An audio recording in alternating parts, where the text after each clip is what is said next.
Assalamualaikum warahmatullahi wabarakatuh. Alhamdulillah, tidak pernah berhenti kita memuji Tuhan kita Allah dengan berharap agar segala kebutuhan kita dipenuhi olehnya.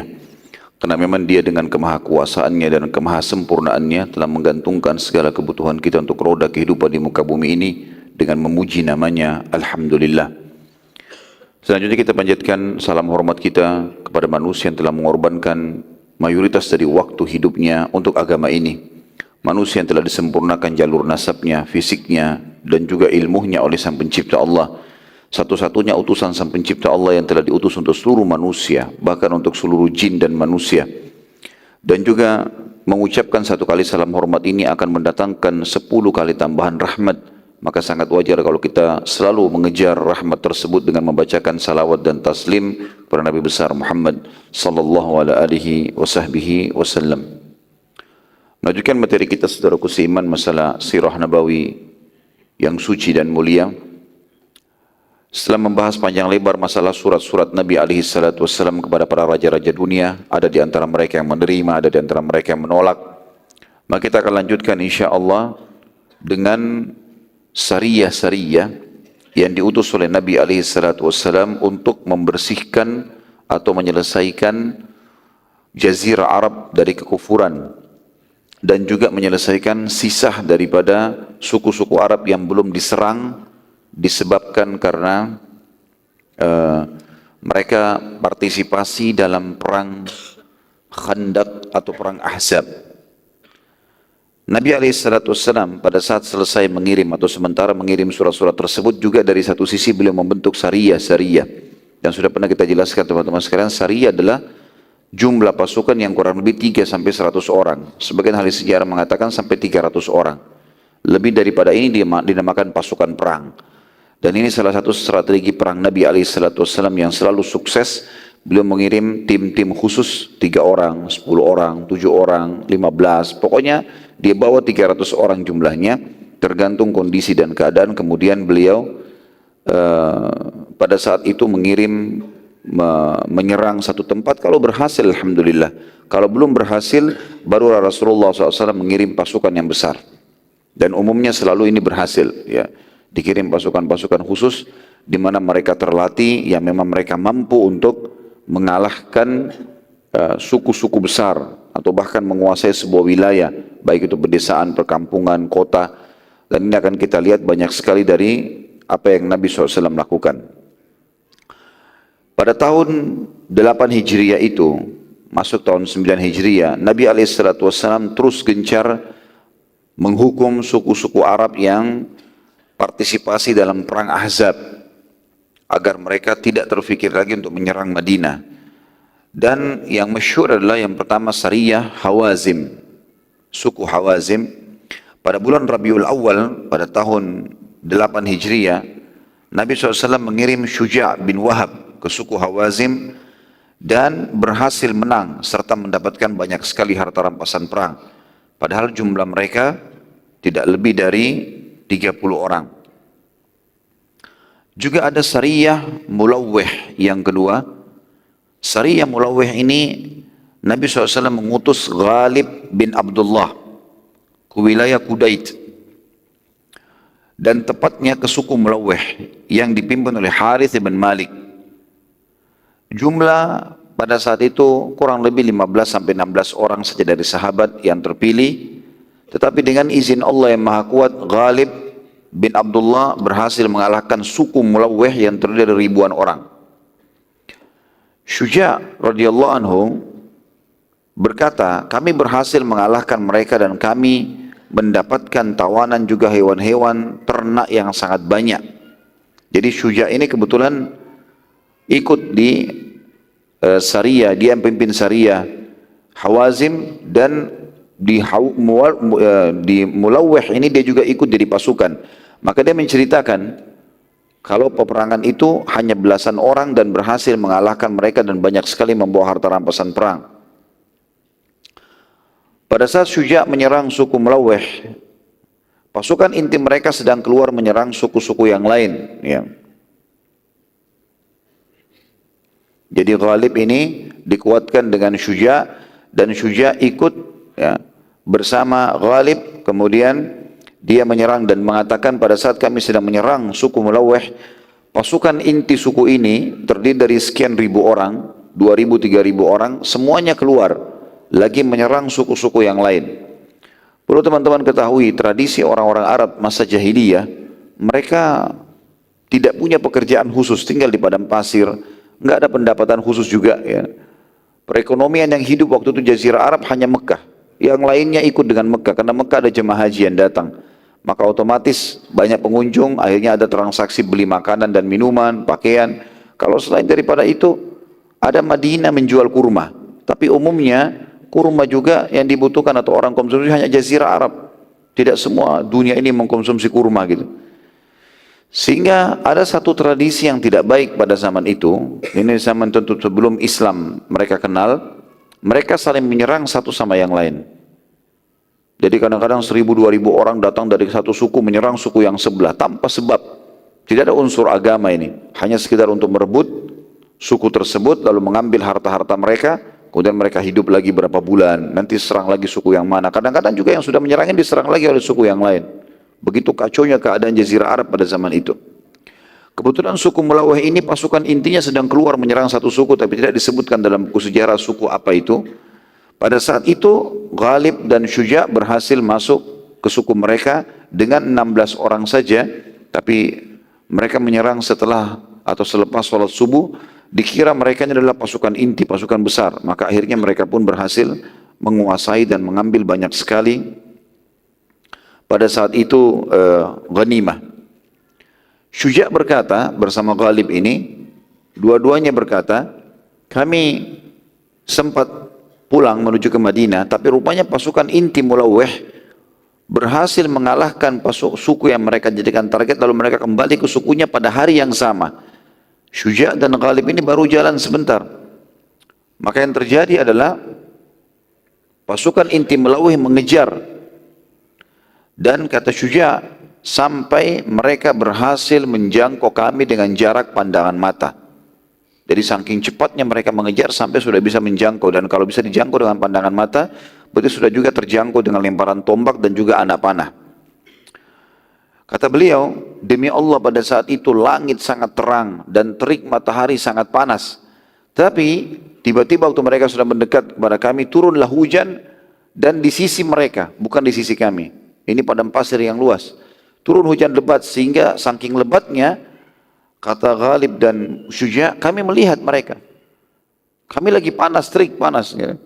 Tapi mereka di belakang kami turun hujan lebat, saking lebatnya sampai membuat mereka tidak bisa jalan. Dan membuat sebagian wilayah padang pasir tersebut ya digenangi oleh air yang sangat deras sampai menjadi sebuah sungai dalam waktu yang seketika. Sehingga mereka pun tidak berhasil menyerang kami. Mereka tidak berhasil menyerang kami. Nabi SAW juga mengirim sariyah ya. Sebelum terjadi perang Mu'tah yang besar, sariyah yang dipimpin oleh Ka'ab bin Umair radhiyallahu anhu kepada atau ke wilayah Zatil Alwah,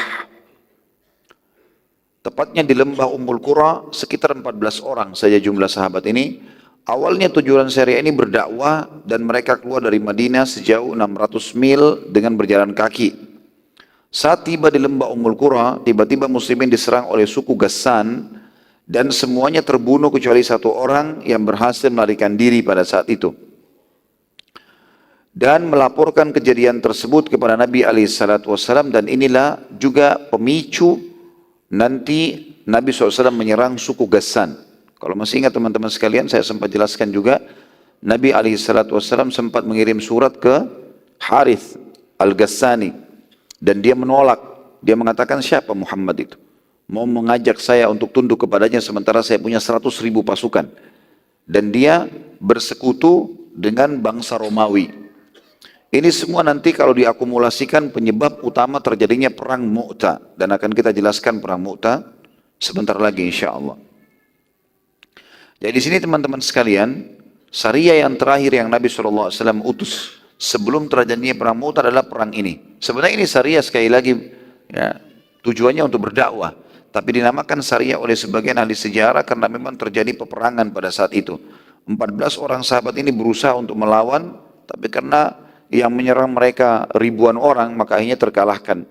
Dan hanya satu yang berhasil kembali, akhirnya melapor kepada Nabi SAW, dan Nabi SAW tidak pernah meninggalkan kesempatan musuhnya untuk menyiksa atau menakut-nakuti kaum muslimin. Dan ini kita sayangkan, subhanallah, hilang dari keadaan muslimin di zaman sekarang. Umat Islam dihina, masjid dibakar, perempuan diperkosa, segala macam, laki-laki dibantai, tapi tidak ada pemimpin muslim yang bergerak. Ini kalau di zaman Nabi SAW, kalau kita bandingkan dengan negara kita Indonesia atau negara-negara Islam sekarang, ya banyak sekali negara-negara Islam, Saudi, Mesir, negara-negara yang Turki, negara-negara yang besar sebenarnya. Kalau dibandingkan Madinah di zaman itu, ya Madinah di zaman itu kota kecil. Ya, kota kecil, perkampungan yang dianggap kampung di Jazirah Arab, bahkan di dunia tidak ada yang bisa melihat, tidak ada yang mau melihatnya. Ya, sudah saya ceritakan bagaimana Barwiz pun dan Bazan, orang Persia, menganggap remeh Madinah sampai-sampai mengirim 2 orang saja panglima perangnya, tidak butuh mengutus pasukan gitu, atau mengutus pasukan ke sana. Tapi subhanallah, Nabi SAW buktikan kepada kita semua dan kepada mata dunia, kalau Islam ini agama Allah, tidak mengenal jumlah orang yang memperjuangkannya dan berjihad. Tapi kapan agama ini ya dibutuhkan, maka akan mengekspansi atau menyerang wilayah-wilayah dan mempertahankan kebenaran agama, dan Allah menangkan gara-gara itu. Dan ini terus saja menjadi sebuah sunnah Nabi SAW sampai beliau meninggal. Abu Bakar juga melakukan, mengutus pasukan untuk menyerang negeri Syam, tapi beliau meninggal radhiyallahu anhu sebelum terjadi itu. Zaman Umar bin Khattab, setengah dunia dikuasai. Ya, sampai Persia, sampai Romawi, mayoritas wilayah yang dikuasai oleh kaum muslimin. Zaman Utsman bin Affan juga sudah dibuat kapal-kapal perang. Zaman Ali bin Abi Thalib menyelesaikan masalah fitnah internal, dan di zaman Umayyah, zaman Abbasiyah, zaman Utsmaniyah, semuanya ini adalah zaman jihad, di mana kaum muslimin tidak pernah berhenti berjihad sepanjang tahun. Jadi ada wilayah-wilayah tertentu di mana mereka berjihad, dan ada wilayah di mana mereka kembangkan syariat Allah SWT di wilayah yang sudah aman. Kalau wilayah-wilayah itu mau berdamai, maka didamaikan dengan cara membayar jizyah. Kalau tidak, maka dikuasai oleh muslimin dan diterapkan hukum syariat Islam di sana.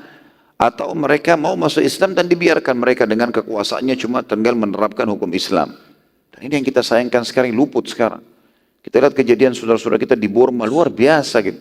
Saya belum pernah melihat ada manusia seperti itu. Jadi orang yang sesuku dengan dia, sama wajahnya, sama warna kulitnya. Mungkin kalau kita katakan beda suku, beda warna kulit, masih ada kemungkinan, itu pun tidak mungkin terjadi ya. Manusia bisa memotong manusia yang lain, itu luar biasa gitu ya. Kecuali dalam keadaan betul-betul membela akidah, membela agama, itu pun dalam Islam kita diajar untuk kalau membunuh dengan cara yang baik. Kalau sudah ditusuk selesai, nggak ada mutilasi. Ini orang hidup-hidup, dipotong tangannya, dipotong kakinya. Saya lihat cuplikan tidak masuk di akal. Tapi yang lebih unik lagi, tidak ada negara Islam yang bergerak. Paling jauh memberikan bantuan makanan dan minuman. Negara kafir pun bisa lakukan itu. Tidak ada pemerintahan Islam. Padahal kata Nabi SAW apa? Tidak akan mungkin terkalahkan umatku yang terdiri dari 12.000 pasukan. Kalau kita sudah punya 12.000 orang, dan itu orang-orang beriman, cukup. Dunia ini dikuasai oleh kaum muslimin. Nggak akan ada yang menghina muslimin gitu kan. Kita alhamdulillah Indonesia punya lebih daripada itu pasukan. Malaysia, Turki, Saudi banyak gitu. Tapi Allahu alam ya. Kenapa? Apa hikmahnya mereka tidak bergerak dari satu sisi itu ya? Apa mungkin ada pertimbangan tertentu? Mudah-mudahan Allah Subhanahu wa taala menerima pertimbangan mereka ya. Tapi ini jelas-jelas depan mata pertanggungjawaban yang berat di hadapan Allah Subhanahu wa taala. Tidak boleh membiarkan masjid saja satu dibakar, enggak boleh. Quran satu lembar saja dibakar, enggak boleh. Bagaimana dengan seluruh Quran? Dengan penghuni orang yang sedang sholat, dengan masjidnya, dengan perempuannya diperkosa. Bukan cuma itu. Saya sampai berpikir kemungkinan besar pemimpin-pemimpin mereka di Myanmar ini mungkin mempelajari sebuah ilmu hitam yang mungkin ilmu hitam itu dianggap dengan cara seperti itu karena syaitan biasa lakukan itu. Orang-orang yang mau belajar ilmu kebal, orang mau belajar ilmu-ilmu yang berhubungan dengan syaitan biasa begitu. Dia harus jadikan tumbal manusia. Karena sampai pada tingkat setelah mereka membantai, mereka memakan dagingnya. Saya lihat cuplikannya ini, na'udzubillah minasyaitonir rajim. Luar biasa gitu. Ada manusia seperti ini, ya. Yang jelas teman-teman sekalian, kita berharap satu waktu muslimin kembali dengan kejayaannya, dan jumlah kita subhanallah tidak sedikit. Jumlah kita tidak sedikit. Pasukan militer negara-negara Islam banyak, gitu kan. Apalagi kalau dikuatkan dengan masyarakat, saya yakin umat Islam semuanya, jangankan militernya, masyarakat umum kalau dipanggil mereka pasti siap untuk membela agama Allah Subhanahu wa taala. Dan kita sekarang tentunya saya sangat menganjurkan semua imam-imam masjid sudah semestinya sekarang melakukan kunut nazilah. Ya, di sholat subuh, duhur, asar, maghrib, isya yang Nabi SAW contohkan. Karena memang umat Islam luar biasa. Jangan teman-teman merasa sekarang misalnya di media sudah tidak diangkat lagi kasus Burma atau Myanmar. Itu sampai hari ini mereka masih dibantai. Sampai hari ini mereka masih diserang. Dan ini kekuatan militer yang turun tangan. Bukan perang antara masyarakat misalnya sehingga militernya menenangkan. Tidak. Ya, mereka punya wewenang, mereka punya kelebihan. Dan akan dapat jabatan kalau mereka berhasil membunuh umat Islam. Itu kan luar biasa itu. Semoga Allah SWT mengangkat permasalahan mereka. Jadi kita belajar sirah teman-teman, bukan hanya belajar cuma sekedar mengenang kisah Nabi SAW, tapi mengambil hukum di sini. Nabi SAW tidak pernah membiarkan ada satu suku Arab pun yang coba menakut-nakuti muslimin atau menyerang Madinah.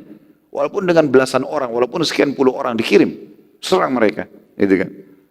Nanti kalau kita lihat kisah di Abu Bakar radhiyallahu anhu pada saat Nabi SAW meninggal, waktu itu mayoritas suku Arab yang sudah masuk Islam, setelah pembebasan kota Mekah dan perang Tabuk, pada saat itu teman-teman sekalian, mayoritas suku Arab murtad sampai dikenal dengan hari Riddah, hari pemurtadan massal.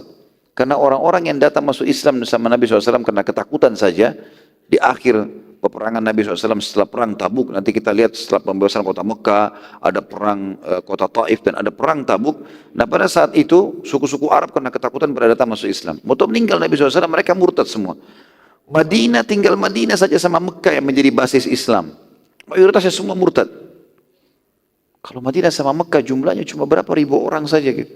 Seluruh jazirah Arab murtad. Lalu Abu Bakar bentuk pasukan. Tidak besar pasukannya, kecil. Gitu. Cuma sekian ribu orang, 1.000 orang untuk berapa pasukannya.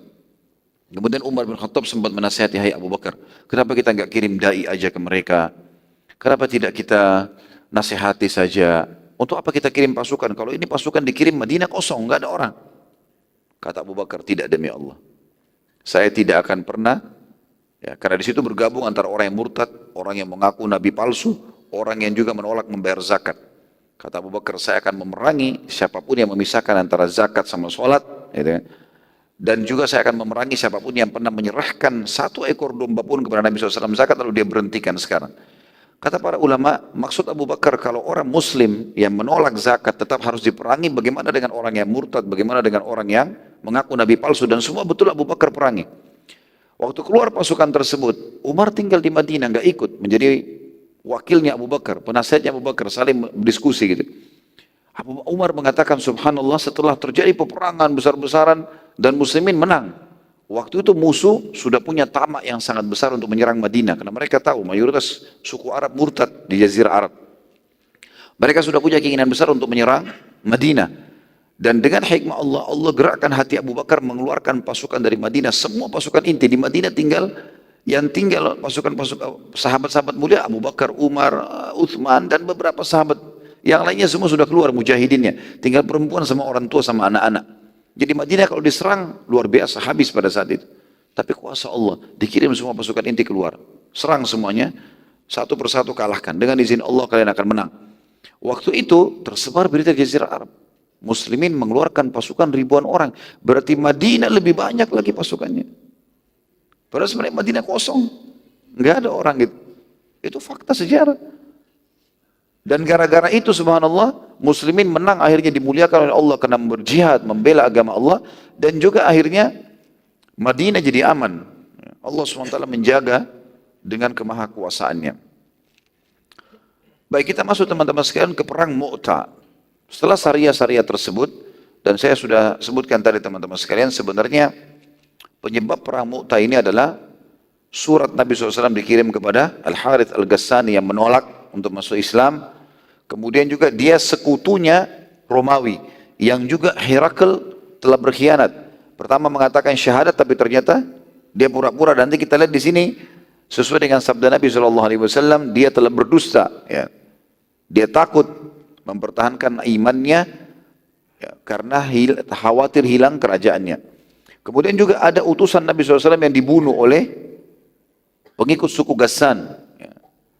Maka Nabi SAW akhirnya mengutus pasukan. Nabi SAW terus memotivasi para sahabat umum, siapa saja mau ikut silahkan, sampai terkumpul 3.000 orang. Dan jumlah ini termasuk jumlah yang paling besar sampai tahun itu. Belum pernah ada pasukan muslimin sebesar 3.000 orang ini. Karena sebelumnya kalau teman-teman review kembali perang Khaybar, jumlah muslimin cuma 1.400 orang. Mengalahkan 10.000 orang pasukan Yahudi, gitu kan. Sekarang, waktu Nabi SAW motivasi jihad segala macam, berkumpul semua simpatisan dan juga sahabat yang dasarnya memang militan atau memang dia militer, dia sudah tahu bagaimana berperang, sudah punya pengalaman-pengalaman bersama Nabi SAW, terkumpul sampai 3.000 orang. Lalu Nabi SAW bersabda, setelah kumpul pasukan tersebut, pemimpin kalian yang wajib kalian patuhi adalah Zaid ibn Harithah. Zaid ibn Harithah. Lalu kalau Zaid ibn Harithah, tentu Zaid ibn Harithah adalah orang yang mulia ya, anak angkat Nabi SAW. Dulu di awal Islam punya nama Zaid ibn Muhammad. Dan terkenal juga dengan Hibbin Nabi SAW, kekasih Nabi SAW. Kata Nabi SAW, kalau Zaid ibn Harithah mati, wafat, maka diganti oleh Ja'far bin Abi Talib. Ini juga adalah kakaknya Ali bin Abi Talib, beda 10 tahun dengan Ali bin Abi Talib radhiyallahu anhu. Orang yang sangat terkenal dengan keimanannya, dan dia sempat menjadi dai dan menjadi penyebab masuk Islamnya Najasyi. Kemudian kalau Ja'far meninggal, maka digantikan dengan Abdullah bin Rawaha. Abdullah bin Rawaha. Tentu ini isyarat dari Nabi SAW, kata ahli sejarah, tentang akan mati syahidnya 3 orang ini. Karena Nabi SAW tidak pernah menyebutkan semoga Allah merahmatimu di kancah peperangan, atau menyebutkan kalau si fulan mati digantikan oleh fulan, kecuali pasti berarti mati syahid itu. Begitu isyaratnya. Makanya para sahabat kalau lagi di kancah peperangan, mereka berharap selalu ngobrol dengan Nabi SAW, dan Nabi SAW mengatakan rahimakallah, semoga Allah merahmatimu. Kalau mereka mendengar itu, mereka mengatakan wajabat ya Rasulullah, sudah kami dapatkan ya Rasulullah. Dan betul mati syahid sahabat itu. Mereka sudah tahu itu.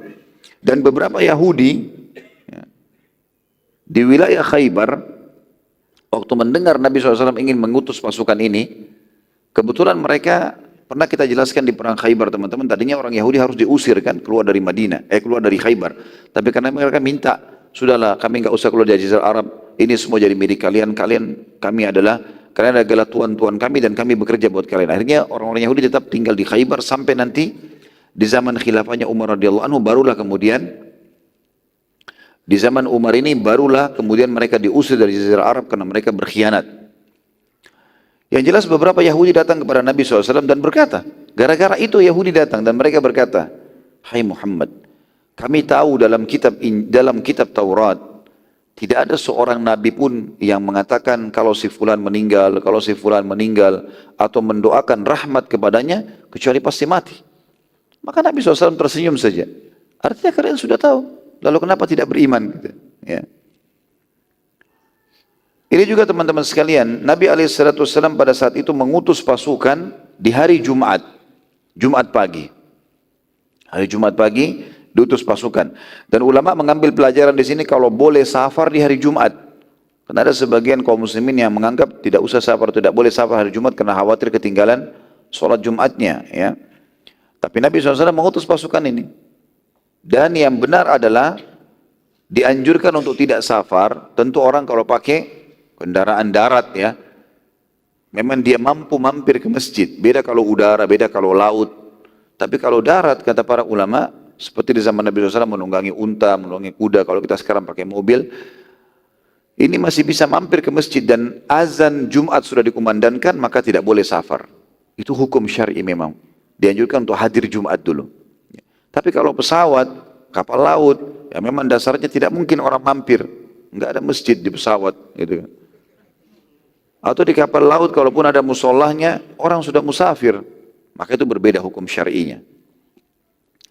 Abdullah bin Rawaha radhiyallahu anhu, yang merupakan ditunjuk menjadi pemimpin yang ketiga, Waktu lihat pasukan keluar, sudah jalan, ini waktu duha ini, habis sholat duha. Dia sengaja nggak keluar, bukan tidak ingin ikut, tapi dia berpikir di otaknya dia pada saat itu muncul di benaknya radhiyallahu anhu, ini kan hari Jumat, hari mulia. Nabi SAW tidak ikut perang, pasti beliau akan khutbah, beliau akan jadi imam Jumat. Saya ikut aja dulu Jumat, baru saya susul pasukan, gampang kok, pasukan kan besar, 3.000 orang, lambat jalannya. Habis Jumat kalau saya keluar juga saya masih dapat pasukan itu, gitu kan. Niatnya ingin mendapatkan dua keutamaan, sholat Jumat bersama Nabi SAW dan juga ikut berperang, itu niatnya dia. Maka pada saat itu dia pun hadir Jumat, pasukan sudah jalan dari tadi. Selesai ya, khutbah Jumat dan pada saat Nabi SAW mau dirikan sholat jadi imam, Abdullah bin Rawaha berada di belakang Nabi SAW, di saf pertama. Tadinya Nabi nggak perhatikan dia. Selesai salam kata Nabi SAW, kenapa engkau tidak ikut pasukan wahai Abdullah? Tadi kan sudah saya utus pasukan, kenapa kau nggak ikut? Kau kan pemimpinnya, salah satu pemimpinnya. Gitu. Abdullah jawab, wahai utusan Allah, pasukan lambat jalannya dan aku yakin aku bisa mengejar mereka selepas sholat Jumat dengan anda. Supaya saya dapat juga keutamaan sholat Jumat. Perhatikan di sini teman-teman, apa jawaban Nabi SAW? Ini hadis yang mulia. Kata Nabi SAW, demi Allah wahai Abdullah, walau engkau menginfakkan semua yang ada di bumi ini, di dunia ini yang kau miliki, apa saja, semua dunia ini pun kalau kau miliki dan kau infakkan, niscaya kau tidak akan mampu mengejar pahala yang telah mereka dapatkan dari perjalanan pagi tadi, sampai siang ini saja. Kau niat mau dapatkan Jumat bersamaku, nggak ada apa-apanya. Kalau dikumpul semua di muka bumi ini apapun, mau dibandingkan dengan jihad, jalan dari duha sampai Jumat saja ini kau tidak akan bisa mengejar mereka. Maka Abdullah pun radhiyallahu anhu sempat menangis pada saat itu karena dia niatnya baik. Dia niatnya sebenarnya ingin mendapatkan keduanya, gitu kan. Saat ditanya oleh beberapa sahabat, "Kenapa engkau menangis wahai Abdullah?" Dia menjawab, "Aku takut pada api neraka karena kekeliruanku ini." Kekeliruan ya. Sungguh aku tadinya ingin mengejar pahala Jumat bersama Nabi SAW di masjid Nabi SAW, sholat bersama Nabi keutamaan, di masjid Nabi 1000 pahalanya, gitu kan. Dan Jumat lagi. Ternyata pahala yang besar justru di pasukan yang telah aku abaikan. Maka Abdullah bin Rawaha pun berdoa mengatakan, ya Allah karuniakanlah aku mati syahid di jalanmu. Sekarang dia mau kejar pasukan, dia berdoa juga minta supaya mati syahid. Dan ini teman-teman sekalian pelajaran yang harus kita ambil di sini, hukum syar'i, perintah agama sudah jelas, maka jangan ragu dalam menjalankan. Beberapa orang jelas sudah dalam safar tapi masih ragu untuk jamak qasar misalnya. Masalah sederhana. Ada banyak orang saya temukan begitu. Kasus misalnya sudah di bandara, udah jelas-jelas mau berangkat safar, masih sholat itmam. Betul memang pilihan ya, tapi keutamaan ada di situ teman-teman sekalian. Memang Rasulullah SAW suruh kita jamak qasar kalau safar. Beda kalau antum sudah tiba di lokasi. Tiba di lokasi pilihan. Ya, tapi dalam perjalanan jamak qasar. Misal saya pernah kasih contoh, orang mau berangkat dari Jakarta ke Surabaya, 1 jam saja penerbangan. Baik, kita mau take off jam 12:30 atau jam 1 siang. Anggaplah duhur baru masuk. Banyak orang di bandara saya temukan begitu, sering kali. Saya lagi masuk di musolahnya, sholat duhur, saya pikir mereka lagi jamak qasar. Ternyata saya pikir 2 rakaat mau salam, ternyata lanjut. Sampai 4 rakaat. Dan semuanya sama sholatnya begitu. Dan ini mereka akan satu pesawat dengan saya nih. Kemudian salam, maka saya jamak dan mereka keluar bubar. Kemungkinan pertimbangannya adalah akan tiba di Surabaya juga jam 2. Paling 2:30 keluar asar jam 3, masih ada waktu untuk ikut sholat asar. Betul memang. Tetapi perintah agama, rukhsahnya di situ. Nabi SAW mengatakan, sadaqatu minallah, faqbalu sadaqatullah, tentang masalah jamak qasar sholat dalam musafir. Itu sedekah dari Allah, terimalah sebagai sedekah dari Allah. Gitu kan? Dan Nabi SAW ya, memang selalu kalau dalam perjalanan safar menjamak qasar. Beda kalau sudah tiba di lokasi. Ya kita sudah tiba di lokasi, kita masih musafir, cuma 3 hari, cuma 6 hari. Kita masih bisa musafir gitu kan. Masih jarak safar, masih safar. Di sini punya pilihan. Boleh kita ikut itmam sama orang-orang mukim, atau memang kita sholat tetap qasar, tapi dipisah waktunya, duhur tetap 2 rakaat, nanti asar juga tetap 2 rakaat. Sebab masih ada jenggang waktu, atau dia mau jamak qasar duhur sama asar, gak ada masalah, pilihannya banyak. Tapi kalau dalam perjalanan beda, itu kan sudah beda. Nah banyak orang meninggalkan yang afdal ini kepada mufaddal. Ini kan afdal, lebih besar pahalanya. Jangan karena terbawa, oh nanti saya kehilangan sholat qobliyah. Ya akhi dan ukhti. Ada hadis Nabi SAW yang sahih berbunyi, siapapun yang terbiasa mengerjakan sebuah ibadah di waktu dia senggang, bukan musafir, lagi sehat, maka akan dicatatkan pahalanya oleh Allah pada saat dia sedang sulit atau sedang safar atau sakit. Kita biasa puasa Senin Kamis, kemudian kita safar, kita nggak puasa akhirnya, atau kita lagi sakit, maka karena rutin kita kerjakan pada saat lagi senggang, itu pahalanya tetap jalan. Begitu juga orang musafir, sholat qobliyah, sholat ba'diyah tetap dapat, gitu kan? Walaupun kita jamak qasar. Nah ini banyak orang tidak paham teman-teman sekalian. Artinya ini sebuah hukum saja yang kita bisa hubungkan dengan kejadian tadi. Ya. Jumat wajib, jihad wajib. Jumat siapa yang pungkiri kewajibannya? Siapa yang pungkiri keutamaannya? Bersama Rasulullah SAW di masjid Rasulullah SAW. Ini bukan main-main ini, pahalanya. Orang kalau sholat sendiri 1000 pahalanya di Masjid Nabawi. Kalau sholat berjamaah 25 kali lipat. Gitu kan? Berarti 25.000 pahala sholat Jumat. Tetap dikalahkan karena perintah sudah ada di situ. Ya. Nabi SAW pada saat mengutus pasukan ini, tepatnya di Jumadil Akhir tahun 8 Hijriah, di pasukan ini pertama kali terlibat seseorang tokoh Islam nantinya. Tapi baru masuk Islam, mu'allaf ini. Dia masuk Islam di tahun 8 Hijriah itu. Kurang lebih baru 2 bulan, 3 bulan masuk Islam orang ini. Dan dia pertama kali diikutkan oleh Nabi SAW di dalam peperangan. Dia adalah Khalid bin Walid radhiyallahu anhu. Karena dia baru masuk Islam, gitu kan? Baru masuk Islam bersama Uthman bin Talha dan juga bersama Amr bin As yang menuju ke Madinah, ya. Dan dia masuk Islam justru kena motivasi Amr bin As radhiyallahu anhu majma'in.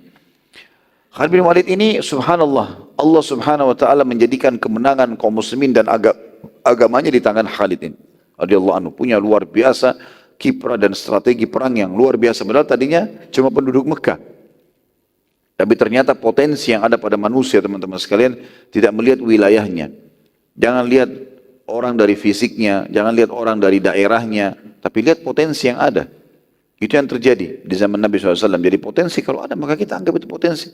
Jangan anggap, oh ini pasangan saya, oh ini ya teman saya, oh ini bawahan saya atau pegawai saya, orang kampung. Dianggap tidak mengerti. Enggak. Ada potensi yang ada padanya, potensi itu kita besarkan. Nah, memang bisa saja itu yang terjadi. Ini yang terjadi nanti di perang Mu'tah, teman-teman sekalian. Khalid bin Walid pertama kali ikut perang bersama Nabi SAW.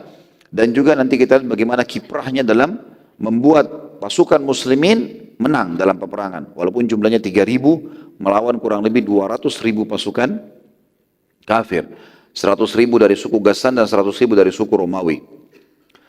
Suku Ghassan, teman-teman sekalian, pada saat mendengar pergerakan pasukan muslimin, pimpinan yang bernama Al-Harith bin Abi Shummar Al-Ghassani. Ini sudah kita sebutkan surat kedua Nabi SAW yang kemarin kita jelaskan, itu dikirim kepada dia dan dia menolak. Maka dia karena tahu muslimin sudah keluar dan dia tidak tahu berapa jumlahnya, dia mengirim surat kepada Herakl. Herakl yang tadinya Raja Kaisar Romawi yang masuk Islam kemudian dia murtad lagi. Di sinilah terbukti tentang pengkhianatannya dan dia tidak betul pada saat dia mengatakan kepada Dihya al-Kalbi, sampaikan kepada Nabi SAW kalau saya sebenarnya tetap dalam Islam, gitu kan? Ini tidak bohong, ini bohong, terbukti pada saat ini. Dan juga nanti kita lihat pada saat perang Tabuk nanti, Nabi SAW akan menyerang wilayahnya Herakl ini. Maka pada saat itu pun suratnya Al-Harith kepada Herakl, kita berkoalisi, kita bersekutu dan maka berkoalisilah dalam melawan muslimin. Saya memiliki 100.000 pasukan, maka kirimlah pasukan juga kepadaku sejumlah itu. Maka Herakl pun membalas surat tersebut mengatakan iya, maka dia pun mengutus 100.000 pasukan untuk memerangi Nabi alaihi salatu atau pasukan Nabi alaihi salatu wassalam. Herakl berkata dalam balasan suratnya, iya aku bersama kalian, dan ia mengirim 100.000 pasukan dan Al-Harith sendiri menyiapkan 100.000 juga, maka berkumpullah 200.000 pasukan. Di antara mereka 50.000 pasukan berkuda yang akan menghadapi muslimin yang hanya berjumlah 3.000 orang saja. 3.000 melawan 200.000, teman-teman. Ya, nggak nyambung sama sekali. 20.000 orang saja. Kalau 20.000 itu berarti baru 10% jumlah pasukan. Ini 3.000 lawan 200.000. Ya. Ini luar biasa. Ya. Sama dengan jumlah 3 orang melawan ya, sekitar 1.000 orang, 2-3 ribu orang. Gimana caranya? Satu masjid ini melawan 3 orang saja. Susah sekali gitu kan. Karena kalau 3.000 orang ini pun dikerumuni dengan 10.000 orang saja, sudah 3 kali lipatnya gitu kan. Bagaimana dengan 200.000? Ditambah lagi teman-teman sekalian, pasukan yang paling kuat di zaman dulu itu pasukan berkuda. Ya sama kalau kita sekarang mobil tank gitu kan. Kuat sekali. Karena kudanya dipakein besi, orangnya juga di atasnya pakai besi, dan biasanya naik kuda ini sudah punya kemahiran.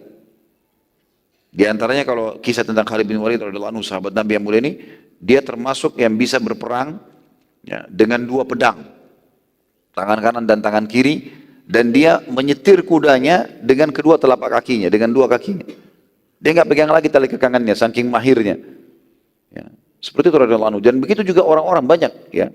Maka 50.000 pasukan kuda ini bukan hal yang ringan. 50.000 orang ini saja kalau melawan 3.000 sudah cukup. Masih ada 150.000 lagi yang lain yang tidak berkuda tapi mereka menggunakan senjata-senjata yang besar, kuat, pakaian besi dan seterusnya. Subhanallah, tapi kemenangan teman-teman bukan dari jumlah, tapi dari keimanan dan keyakinan tentang Allah Sang Perkasa. Ya. Makanya Umar bin Khattab selalu mewasiatkan, pada zaman Umar itu jihad besar-besaran, tidak pernah berhenti pasukan jihad. Datang pasukan sudah menang, dikirim lagi sama Umar. Datang lagi, dikirim lagi. Enggak boleh dan tinggal di Madinah. Enggak pernah berhenti. Di zaman Umar bin Khattab bisa sampai ratusan pasukan-pasukan yang diutus. Tiba berapa orang, berkumpul 15 orang, kami mau perang, dikirim lagi. 100 orang, kirim lagi. Tidak pernah berhenti. Terus saja.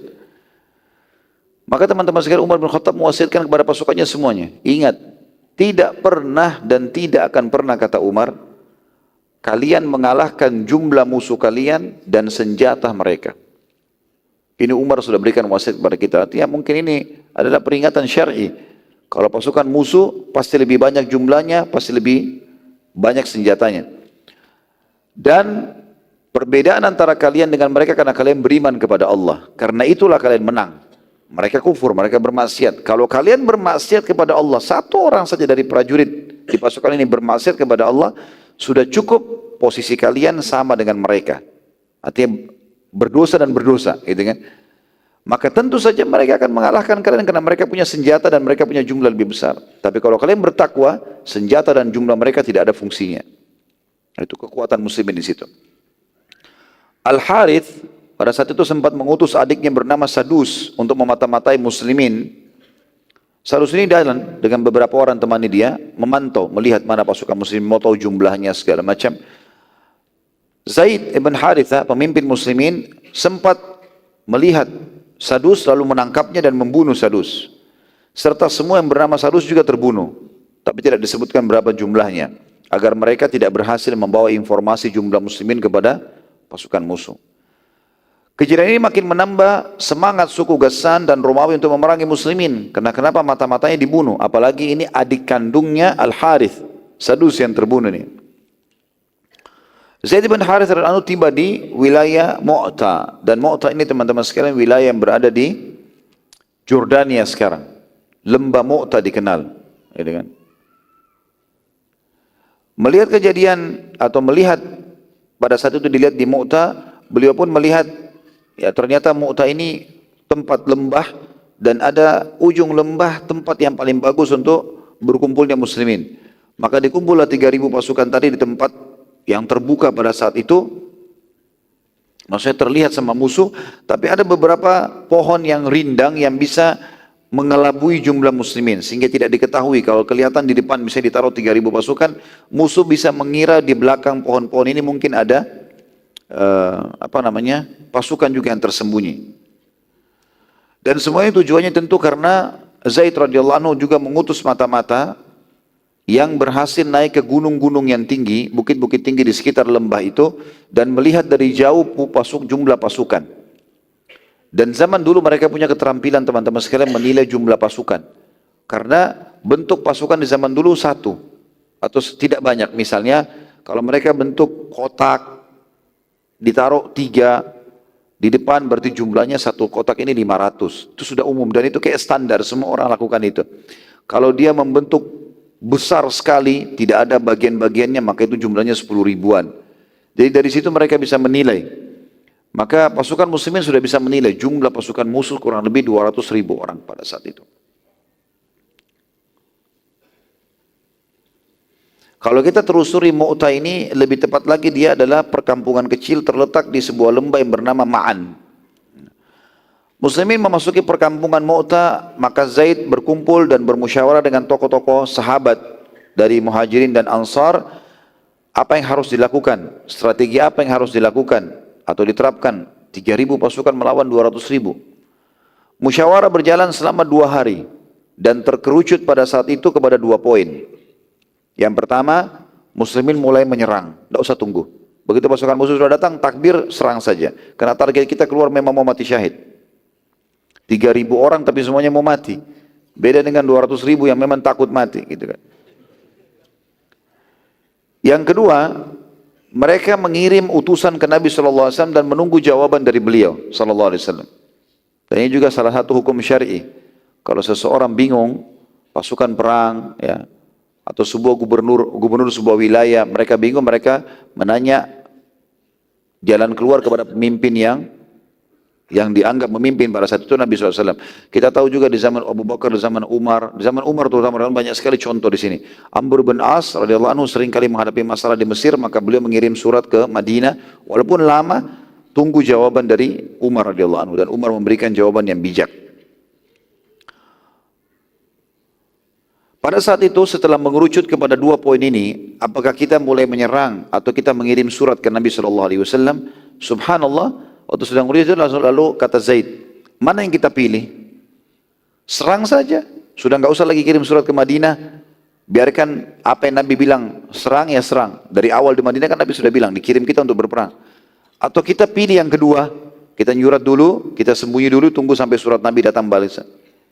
Subhanallah, pada saat itu dari 2.999 sahabat, ya, jadi kurang lebih tinggal Zaid bin Harithah sendiri radhiyallahu anhu yang memimpin, mengatakan bagaimana pendapat kalian? Sekarang saya minta pilih salah satunya.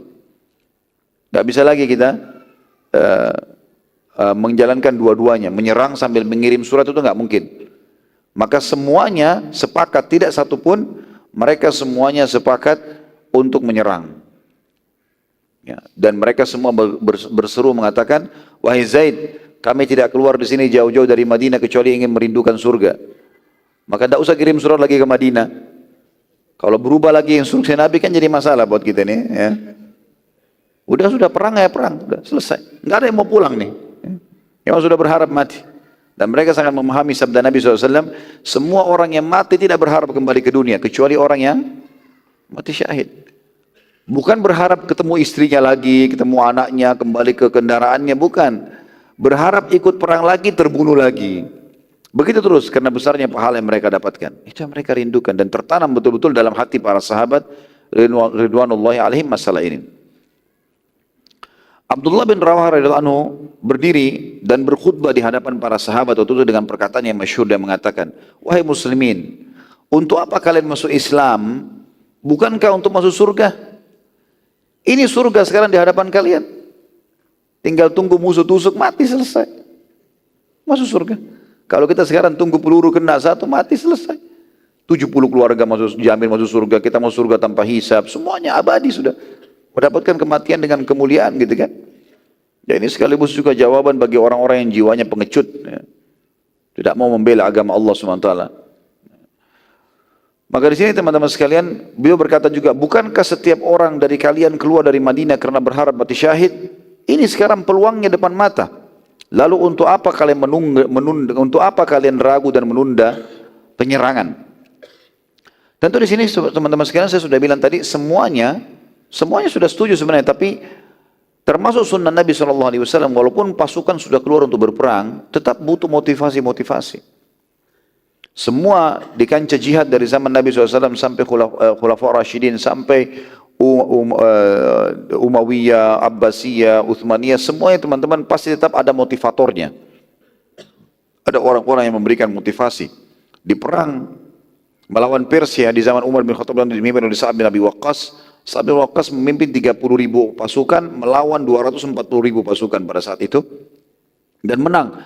Salah satu strategi Sa'ad waktu itu, Sa'ad lagi sakit, kena penyakit kulit yang di punggungnya penuh, dia nggak bisa, kena bisul-bisul yang tidak bisa dia berdiri. Jadi dia harus tengkurap. Maka dia minta dinaikkan di atas bukit yang tinggi. Kemudian dia melihat peperangan, kancah peperangan dari atas. Waktu dia lihat pasukan musuh besar, dia tahu pasukan muslim ini memang mau tunggu jihad, memang mau mati syahid, tapi dia tetap motivasi. Dia bentuk pasukan-pasukan dipecah jadi pasukan-pasukan kecil. Kemudian di setiap pasukan itu harus ada orang yang suaranya indah dalam membaca Al-Quran dan khusus memilih ayat-ayat tentang jihad dan keutamaannya. Yang satu lagi yang akan menafsirkan ayat-ayat jihad itu dengan kalimat-kalimat motivasinya. Sehingga betul-betul sebelum bertemu dengan musuh mereka sudah terbakar dengan semangat untuk mengejar surga. Gitu kan. Abdullah radhiyallahu anhu terus saja memotivasi pasukan sampai semuanya bersemangat dan bertakbir dan siap untuk menyerang musuh. Seluruh pasukan muslimin lalu berkemah di dalam Mu'tah menunggu pasukan musuh tiba. Ini teman-teman 3.000 dibandingkan 200.000, berapa kali lipat itu? Ya. Itu luar biasa ya, jumlah pasukan yang sangat luar biasa.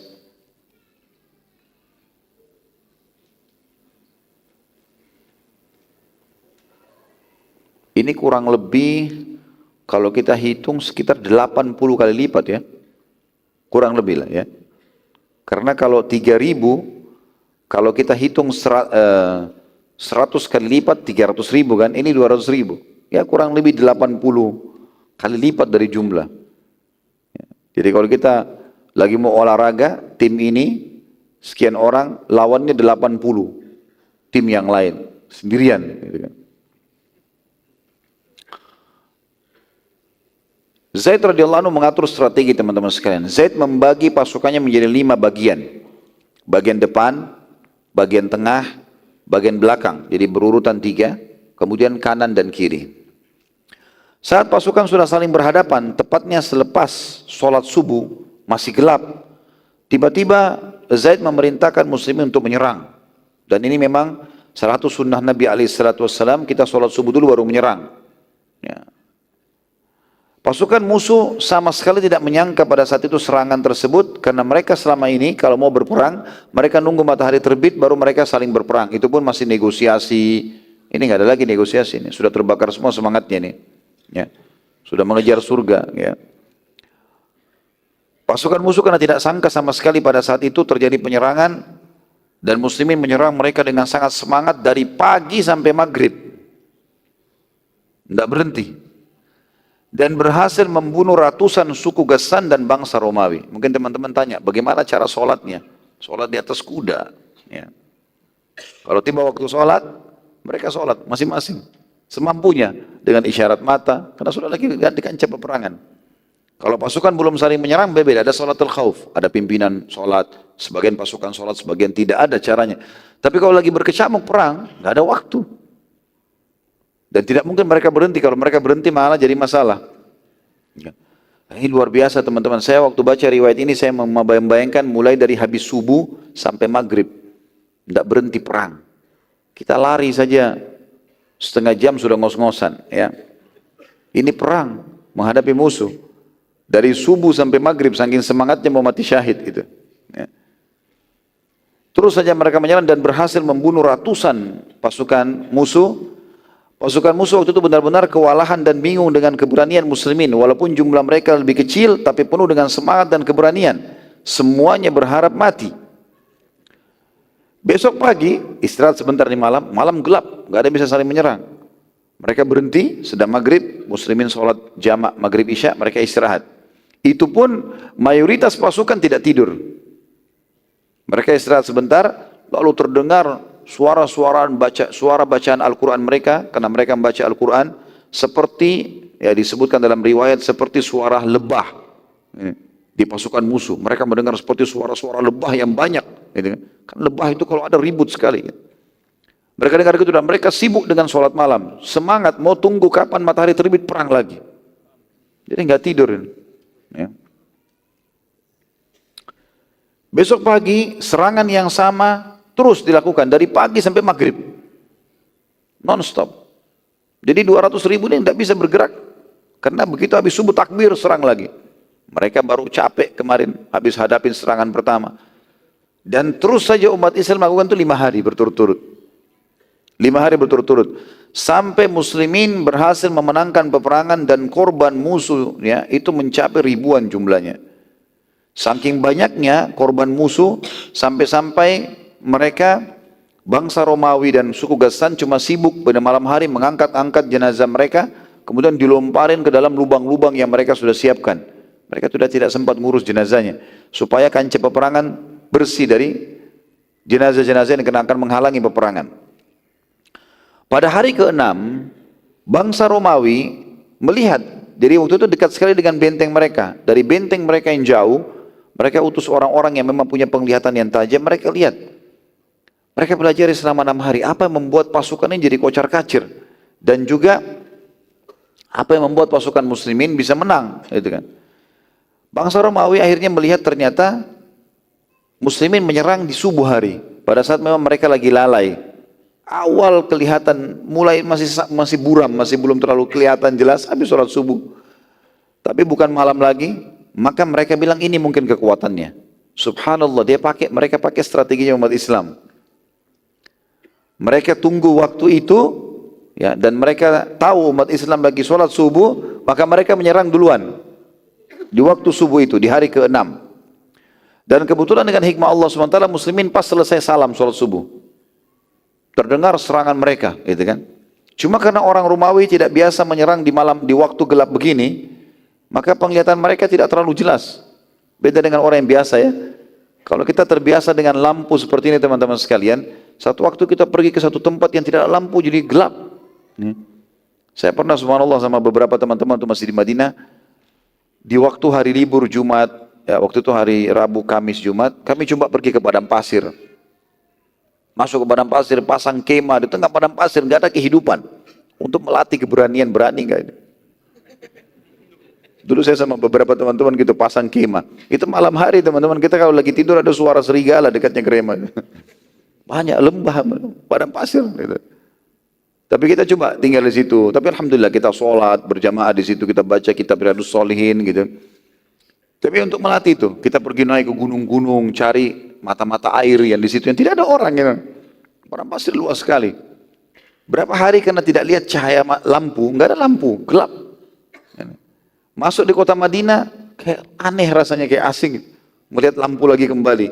Tadinya hari pertama kita rasa gelap, hari kedua, begitu hari ketiga sudah mulai lebih terang kita melihat, walaupun malam hari kelihatan tuh padang pasirnya. Ternyata seperti itulah, mata kita biasa beradaptasi ya.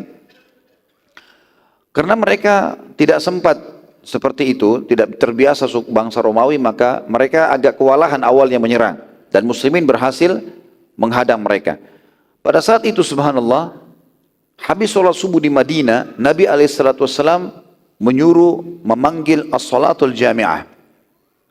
Biasa panggilan ini digunakan untuk memanggil muslimin secara umum. Maka kumpul semua orang. Walaupun yang tidak sempat hadir subuh di masjid pada saat itu. Mereka ada yang berhalangan atau mereka pergi sholat jauh mereka sholat di dekat suku-suku mereka, karena dulu di Madinah banyak masjid. Seperti ada masjid Qiblatain, ya, ada masjid suku-suku itu punya masjid sendiri. Nanti mereka kalau sempat mereka ke Masjid Nabawi, kalau tidak sempat mereka sholat di masjid mereka. Karena mendengar as-salatul jami'ah, dan dulu caranya adalah ada orang yang berteriak, misalnya Bilal berteriak as-salatul jami'ah. Nanti ada yang menyambung suara Bilal di jarak waktu tempat tertentu yang kira-kira sudah tidak terjangkau lagi suara Bilal. Terus begitu sampai terdengar ke seluruh Madinah. Berkumpullah pada saat itu orang-orang, dan Nabi SAW mengatakan, aku akan menceritakan kepada kalian. Pada saat sahabat tanya, wahai utusan Allah, ada apa? Kata Nabi SAW, aku akan menceritakan pada kalian peperangan yang sedang terjadi di Mu'tah. Dan hari ini adalah hari ke-6 mereka berperang. Sebelumnya Nabi SAW belum menceritakan. Hari ini hari ke-6, dan hari inilah peperangan yang sebenarnya. Maka Nabi SAW menceritakan kejadian tersebut sebagai mukjizat dari Allah SWT yang maha mulia. Jadi seperti Nabi SAW sedang melihatnya.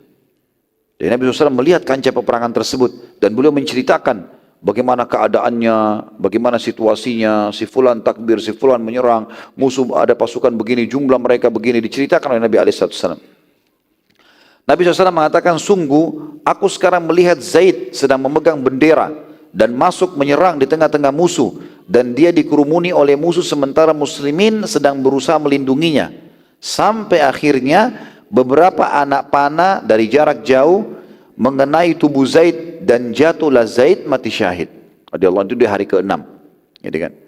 Dan ini tentu teman-teman sekalian terjadi setelah orang-orang Romawi mempelajari kekuatan muslimin. Selain mereka menyerang pagi, juga diketahui kalau pemimpin muslim ada ini. Karena pemimpin waktu itu harus pegang bendera. Semua pemimpin perang muslimin memegang bendera. Dan mereka harus punya keterampilan. Pegang bendera di tangan kanan, tangan kiri, tangan satunya harus pegang pedang. Mereka tidak punya perisai. Gitu kan? Kalau pasukan umumnya muslimin pegang perisai satu, pegang pedang satu. Atau pegang tombak, pegang perisai untuk melindungi dirinya. Pemimpin perang tidak seperti itu, terbuka sekali. Maka karena bendera dilihat berdiri dan diketahui inilah kekuatan umat Islam di situ, maka mereka berusaha melemparkan anak-anak panah mereka. Dan sebagian athar menyebutkan di tubuh Zaid ya tidak tersisa tempat kecuali kena anak panah. Artinya satu kali dilempar anak panah itu bisa mungkin ratusan anak panah. Dan akhirnya tidak ada kesempatan Zaid radhiyallahu anhu untuk membela diri dan akhirnya beliau mati syahid. Tentu ini kemuliaan ya. Dan jangan terpengaruh teman-teman sekalian dengan keadaan fisik orang yang mati syahid. Tidak usah terpengaruh. Hamzah radhiyallahu anhu fisiknya rusak. Disobek-sobek, di berdarah-darah, dipotong hidungnya, dibelah jantungnya. Tapi apakah itu berarti su'ul khatimah? Tidak. Sama sekali. Karena fisik tidak berpengaruh. Fisik biar rusak, biar terbakar, biar hancur, nggak ada hubungannya. Karena yang dihadapi oleh orang yang sedang mati hanya sakaratil maut. Gitu kan? Dan kata Nabi SAW, semua orang merasakan sakaratil maut kecuali syahid yang hanya merasakan seperti gigitan semut saja. Jadi mereka sederhana sekali. Dari fisiknya tidak ada hubungannya. Karena banyak orang mungkin khawatir masalah jihad karena takut nanti kalau badannya kena api, kena tusukan. Tidak ada lagi hubungannya itu. Gitu kan? Bahkan banyak di antara sahabat pada saat mereka pulang dari jihad, karena memang niatnya ikhlas, mereka merasa bahwasanya sabetan-sabetan pedang, handapan tombak, anak panah ini adalah kenikmatan bagi mereka. Bahkan Khalid bin Walid mengatakan radhiyallahu anhu sebelum meninggal, tidak ada sedikit celah pun di tubuh saya kecuali ada sabetan pedang, ya, tancapan tombak ataupun anak panah. Tapi akhirnya saya mati seperti matinya wanita, ya, mati di atas ranjang. Beliau berharap mati syahid radhiyallahu anhu. Kemudian kata Nabi SAW, setelah jatuh Zaid, bendera hampir jatuh, karena yang ditugaskan yang kedua adalah Ja'far bin Abi Thalib, maka Ja'far pun datang kata Nabi SAW, memegang bendera. Dan kemudian memicu dan memacu kudanya ya untuk masuk ke tengah-tengah pasukan musuh.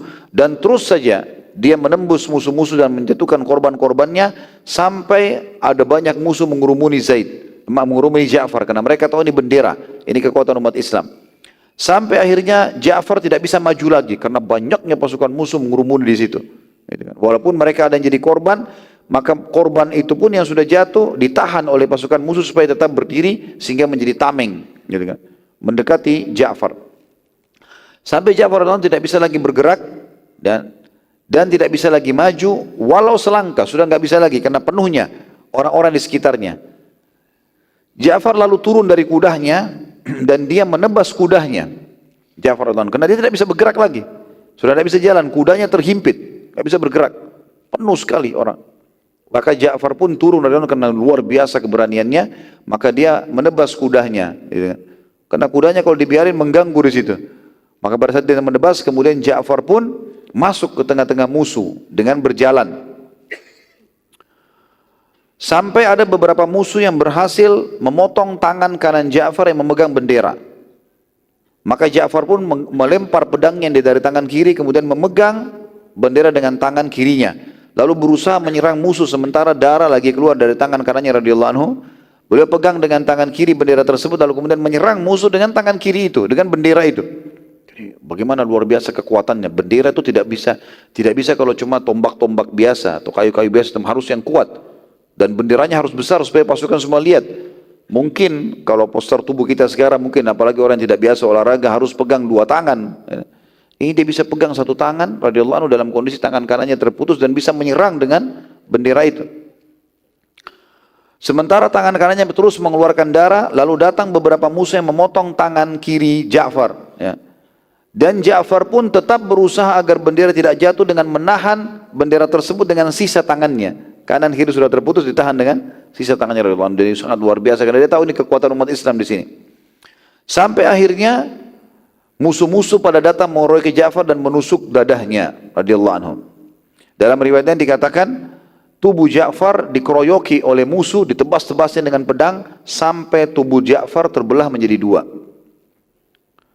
Abu Rafi' radhiyallahu anhu meriwayatkan kisah ini dalam sebuah riwayat Sahih riwayat Bukhari, berkata, saat kami mengumpulkan para korban muslimin, kami menemukan sisi tubuh Ja'far yang terbelah, terdapat padanya sekian puluh luka. Jadi memang terbelah dua, itu pun kiri-kiri kanannya penuh dengan luka-luka. Nabi SAW bersabda, sungguh Ja'far mati syahid, dan Allah telah menggantikan kedua tangan Ja'far yang terputus dengan dua sayap dari permata, yang ia gunakan berterbangan kemanapun yang ia mau di surga sampai hari kiamat.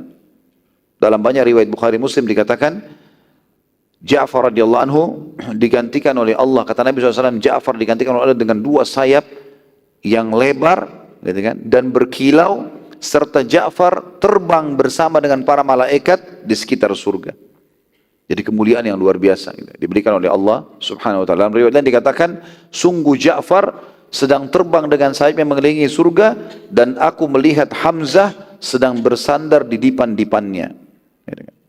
Jadi memang ini fakta-fakta riwayat teman-teman yang harus kita sadari. Kalau orang mati syahid itu jangan terpengaruh dengan kondisi fisiknya, tapi bagaimana yang dia dapatkan setelah itu. Karena orang kalau mati nanti teman-teman seperti orang baru bangun tidur, dia buka mata, oh ternyata ini loh histori hidup saya dari sini sampai sini. Sudah tidak lagi rasa sakit, tidak lagi rasa itu semuanya, ya, sudah menuju kepada kehidupan yang abadi. Setelah itu kata Nabi SAW, Abdullah bin Rawaha mengambil bendera. Lalu Nabi SAW diam sejenak, karena ternyata Abdullah juga sempat terdiam sejenak di kancah peperangan. Jadi Nabi SAW kan sedang menceritakan nih apa yang sedang terjadi. Tapi Abdullah, waktu dia pegang bendera dia diam. Maka Nabi SAW pun diam, menunggu apa yang Abdullah akan lakukan untuk diceritakan. Kata Nabi SAW, Abdullah sempat ragu sejenak setelah melihat apa yang terjadi pada Zaid dan Ja'far. Karena Zaid ibn Harithah radhiyallahu anhu kena pemimpin, di kiri kanannya harus ada Ja'far dan Abdullah bin Rawaha yang akan mendampingi dia. Kapan Zaid mati, Ja'far maju. Maka Abdullah harus ada di sebelahnya Ja'far. Jadi Abdullah ini menyaksikan proses bunuh termatinya Ja'far. Manusiawi, dia sempat ragu sejenak. Maka pada saat itu, dia pun melihat peperangan makin memanas, darah sana sini, Ja'far depan mata, dan dia pemimpin sekarang, dia harus pegang bendera. Berarti nasibnya bisa akan sama seperti itu. Terlebih lagi tentu teman-teman sekalian, dia akan menjadi sasaran utama. Maka Abdullah pun radhiyallahu anhu mengeluarkan syair yang masyhur didengar oleh beberapa sahabat yang ada di sebelahnya. Dia mengatakan, wahai jiwa, majulah dan jangan ragu. Maju kamu akan mulia dan terpuji, dan mundur berarti engkau akan dibenci. Mengapa engkau ragu dalam menyambut surga? Bila engkau melakukan perbuatan keduanya, maka engkau pasti akan mulia. Artinya maju sambil mengejar, ya, maju sambil mengejar surga itu. Tentu ada naskah asli sebenarnya tulisan syair-syair beliau ini disebutkan oleh para ulama. Namun saya mengambil kesimpulan dari syair itu yang tadi saya ucapkan itu. Maka Abdullah pun radhiyallahu anhu dengan bertakbir Allahu Akbar, membawa bendera di tangan kirinya dan memegang pedang di tangan kanan, kemudian menyerang masuk ke tengah-tengah musuh. Sampai akhirnya Nabi SAW menceritakan, Abdullah lalu masuk menyerang musuh dengan semangat mengejar surga. Di tengah kancah, Abdullah melihat pimpinan Nasrani dari Arab Ghassan yang bernama Malik ibn Rafilah. Abdullah waktu dia menyerang, dia lihat ada salah satu pimpinan orang di sana, suku Ghassan. Maka Abdullah pun menyerangnya dan Abdullah berhasil membunuhnya. Penyerangan terjadi dari pagi sampai malam, non-stop, terus saja. Salah seorang keluarga Abdullah bin Rawaha membawa bekal makanan daging yang sudah dimasak, ditaruh di kantong bajunya, karena mereka tidak sempat makan. Kalau mereka lapar sambil berperang, mereka memakan daging tersebut, gitu kan. Maka ia pun keluarganya Abdullah ini mengambil potongan daging yang kebetulan ada sebelah Abdullah, lalu melemparnya ke Abdullah, mengatakan, makanlah wahai Abdullah, kuatkan tubuhmu dengan sedikit daging ini. Abdullah pun sambil mengambil sepotong daging tersebut dari paha kambing dan memakannya. Pada saat dia makan, dia berkata dengan suara yang didengar oleh sebagian orang di sebelahnya, demi Allah, bila aku menunggu sampai kambing ini habis, aku kunyah, sungguh kehidupannya masih lama. Maka ia lalu membuang potongan daging tersebut dan terus menyerang musuh sampai menjelang malam tiba. Musuh lalu mengepung Abdullah setelah mengetahui kalau Abdullah adalah pimpinan perang muslimin, sampai akhirnya mereka berhasil membunuh dan mati syahidlah Abdullah pada malam itu sebelum bubar pasukan. Jadi hari yang sama, hari ke-6, meninggal semuanya 3 orang pemimpin muslimin. Tapi karena malam, maka berhenti peperangan. Muslimin mengurus jenazah-jenazah tersebut. Nabi SAW bersabda pada saat itu, sungguh aku diperlihatkan oleh Allah singgasana yang disiapkan untuk ketiga sahabat kalian ini, Zaid bin Harithah, Ja'far bin Abi Thalib, dan Abdullah bin Rawaha. Namun singgasananya Abdullah lebih sederhana dibandingkan milik Zaid dan Ja'far. Riwayat lain menyebutkan bahwasanya kakinya 3 dan yang Zaid sama Ja'far 4, singgasananya lebih besar gitu kan. Maka para sahabat bertanya, ya Rasulullah, kenapa bisa berbeda? Bukankah tiga-tiganya sahabat Anda? Tiga-tiganya ikut berperang, tiga-tiganya pemimpin, tiga-tiganya mati syahid. Kata Nabi SAW, karena Abdullah sempat ragu sejenak saat ingin menyerang musuh waktu pegang bendera. Itu saja. Sudah cukup mengurangi fadilah. Sementara Zaid sama Ja'far tidak ragu sama sekali. Ini teman-teman sekalian pelajaran besar dalam masalah ibadah. Nggak boleh ragu. Azan nggak ada negosiasi sama syaitan. Nggak ada lagi. Azan, sholat, selesai urusannya. Nggak usah negosiasi, ngantuk nanti dulu, nggak ada ceritanya. Ya, negosiasi harus tegar ini ya. Ada orang miskin depan mata, sedekah, nggak ada negosiasi sama syaitan. Nggak usah, itu masih kuat, masih muda. Lawan semua, harus. Mulai dari hal kecil teman-teman. Karena untuk berkorban, berjihad, menumpahkan darah, antum harus mulai dari hal yang kecil. Udah biasa belum keluarin uang di kantong untuk celengan masjid nih? Hah?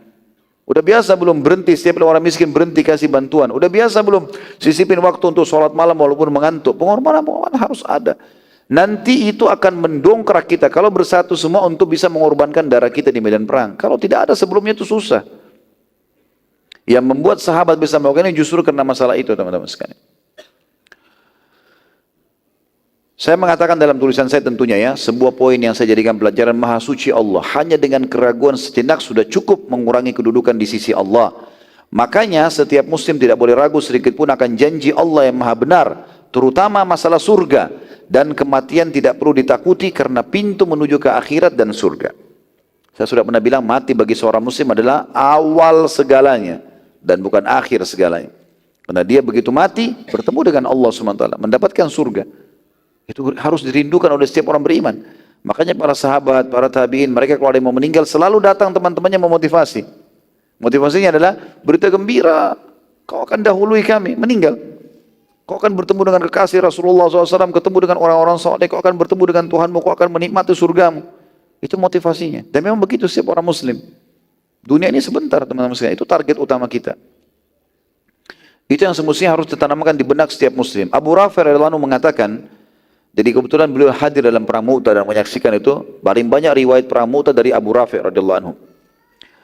Beliau meriwayatkan hadis tentang perang tersebut dan ia hadir secara langsung berkata, setelah terbunuh dan bendera muslimin jatuh, sementara setelah ketiga orang yang terbunuh, Nabi SAW tidak membebankan lagi bendera pada siapapun, karena Nabi cuma sebutkan 3 orang ini. Sekarang siapa di antara muslimin harus jadi pemimpin?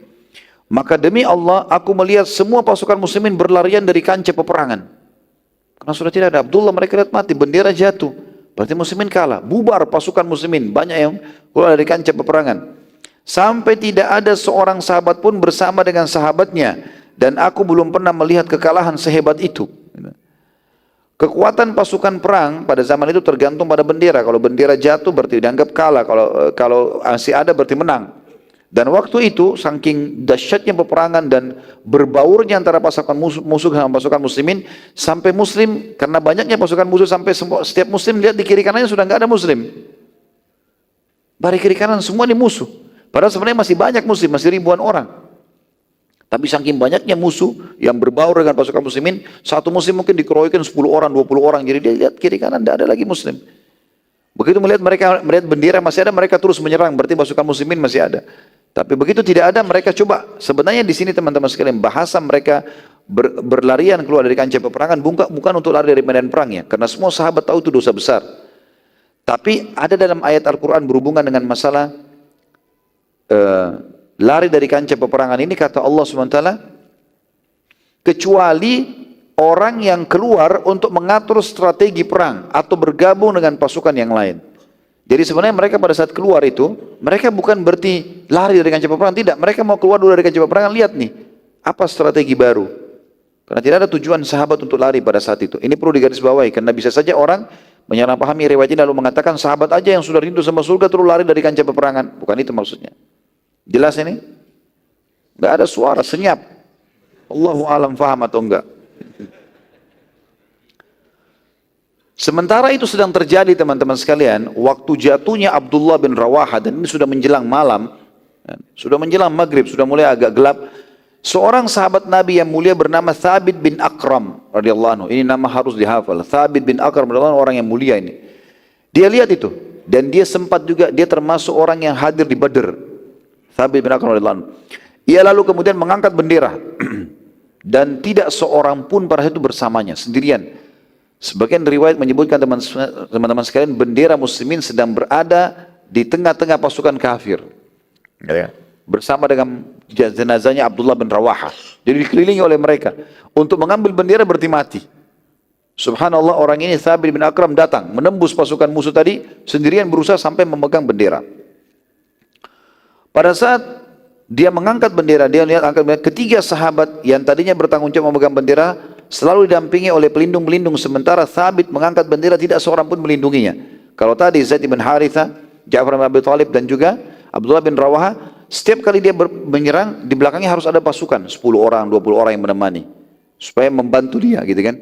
Tapi ini Thabit datang tidak ada satupun orang yang mendampinginya. Jadi saking beraninya radhiyallahu anhu. Saat bendera muslimin kembali tegak, maka yang berada di sekitar bendera kembali berkumpul, dan yang pertama mendatangi Thabit adalah Khalid bin Walid radhiyallahu anhu majma'in.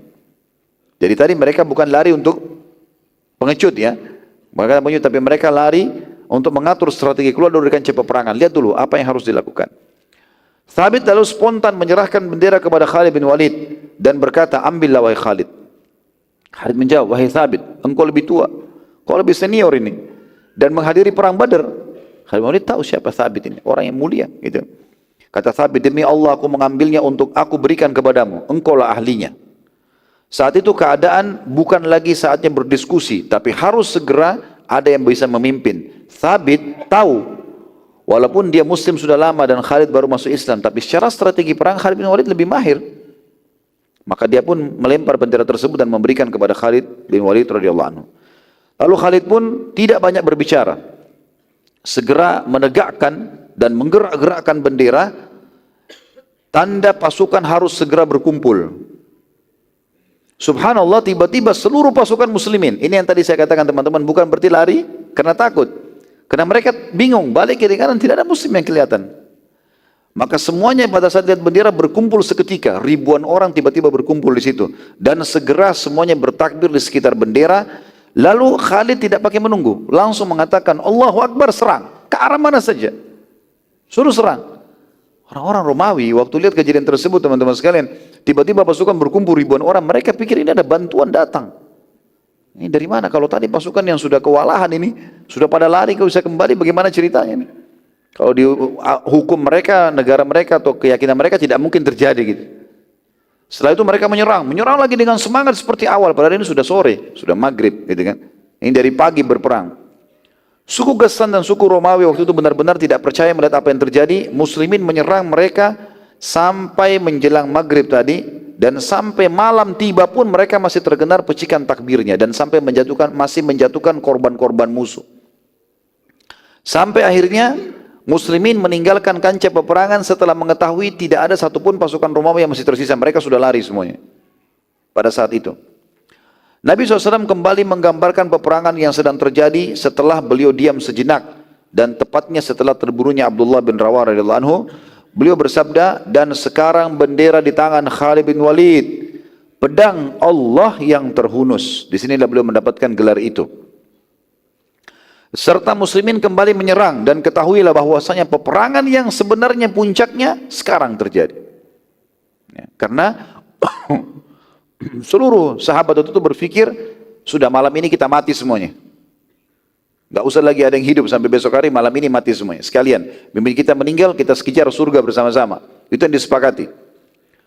Pada malam harinya Khalid segera mengatur pasukan yang belum pernah dicatat oleh seluruh peperangan dunia. Enggak ada sejarahnya.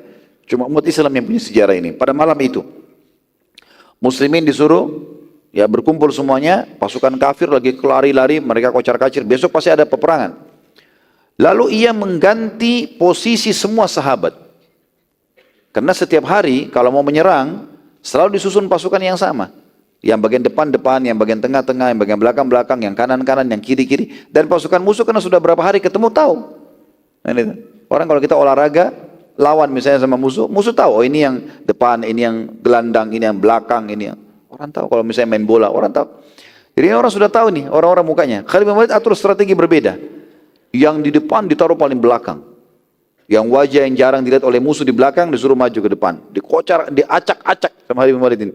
Lalu diubah-ubah, gitu kan? Pasukan itu diganti, kamu ke kanan, kamu ke kiri, kamu ke belakang, diatur, diacak seperti pasukan baru semuanya. Lalu kemudian Khalid bin Walid memerintahkan agar baju mereka diganti. Jadi baju-baju, rupanya dulu kalau orang ditaruh di pasukan depan, biasanya ada tanda.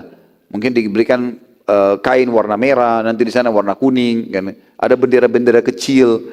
Maka Khalid bin Walid suruh ganti baju satu sama yang lain. Kalau ada yang bawa baju cadangan, ganti semua bajunya. Jangan pakai baju itu sudah luka-luka, sudah kotor, penuh dengan debu. Kebanyakan sahabat waktu itu kebetulan bawa baju cadangan, maka mereka mengganti baju baru semuanya. Jadi baju yang kemarin rusak, itu sudah diganti semua. Ya, luka-luka mereka ditempelin dengan daun-daun pohon, kemudian mereka mengikat dengan sisa kain mereka, misalnya di dadanya ada sobek, maka mereka tempelin daun, lalu mereka ikat dengan kain, dililit di badannya, lalu pakai baju baru. Kemudian Khalid bin Walid juga mengganti bendera-bendera. Jadi bendera-bendera mereka yang kemarin dikenal oleh musuh diganti semua. Kecuali bendera induk yang dipegang oleh pemimpin perang. Semua yang lain diganti. Buat bendera baru. Tetap kayunya sama tapi warnanya berbeda. Ya. Kemudian pada saat itu Khalid bin Walid memotivasi mereka untuk semuanya sholat malam. Pada malam itu walaupun mereka dalam kondisi capek, letih. Setelah mengurus jenazah-jenazah para sahabat termasuk 3 pemimpin muslim tadi. Diurus semuanya, dimakamkan di situ semuanya. Setelah itu mereka sholat malam dan mereka pada malam itu hampir semua tidak istirahat. Dan motivasi Khalid bin Walid adalah beberapa teman-teman kita yang baru kita makamkan sudah di surga sekarang. Tinggal kita yang harus menyusul. Maka tidak ada kesempatan lagi untuk jangan berikan kesempatan lagi peluang ini hilang dari kita. Kalau perlu kita tidak pulang semuanya ke Madinah. Maka pada saat itu teman-teman sekalian, Khalid bin Walid mengatur strategi yang lain tambahan adalah Khalid juga mengutus 1000 orang yang terbagi menjadi 20 kelompok dan setiap kelompok berisikan 50 orang. Jadi kan jumlah pasukan muslimin kan 3000. Rupanya selama 6 hari itu yang jadi korban dari muslimin cuma berapa orang, segelintir orang. Sebagian ahli sejarah mengatakan jumlah umat Islam yang mati pada saat itu 17 orang.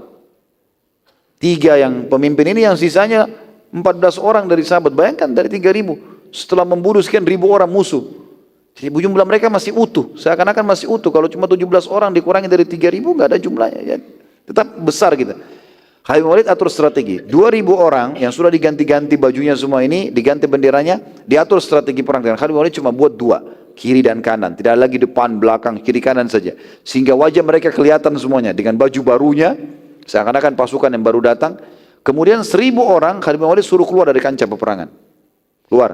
Lalu dibagi menjadi 20 kelompok. Satu kelompok isinya 20 orang.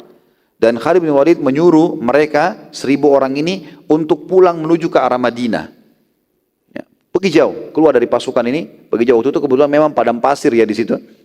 Kemudian masing-masing harus dari arah yang berbeda. Jadi misalnya ini arah sana beda-beda. Jaraknya harus bisa, yang penting sudah bisa lihat temannya, itu berarti sudah boleh dia buat di situ strategi untuk mengatur peperangan. Apa yang dibuat oleh 20 ini? Setiap kelompok harus memotong pelapa-pelapa kurma, daun-daun kurma, naik ke atas pohon, ditebas-tebasin pelapa-pelapa kurma. 50 orang ini dalam satu kelompok, 50 orang semuanya pegang pelapa kurma, lalu pelapa kurma itu ditaruh di pasir. Jadi mereka nanti kalau masuk ke kancah peperangan, caranya kata Khalid bin Walid, kalau satu lagi jalan, takbir, dan pelapa kurma ditaruh di padang pasir sehingga debunya terbang. Debunya semua naik gitu kan.